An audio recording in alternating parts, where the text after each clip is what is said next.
We, the jury, do find said defendant guilty of intentional child abuse resulting in death. A rare decision reached Thursday.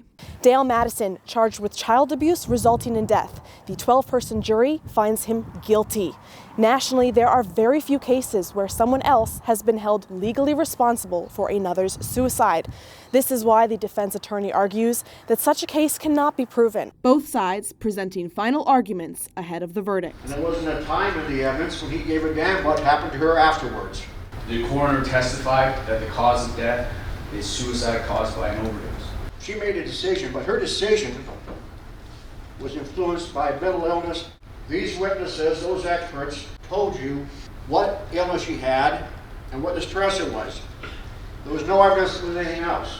While child abuse most typically applies to physical abuse instead of mental, County Attorney Joe Smith says the law should be applied like this more often. If this is a different kind of prosecution, it should be used more often.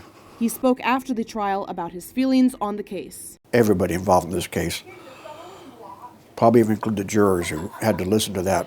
Everybody should kind of sit back and relax and be thankful for what they have. That's what I'll do. Smith calls it one of the most disturbing cases in his career, and he is not the only one left emotionally exhausted following the 4-day ordeal. Members of victim Zoe's family seen crying after the verdict was read. Madison is facing a maximum sentence of life in prison. His sentencing is set for May 21st. In Madison, Carolyn, Conte, News Channel, Nebraska.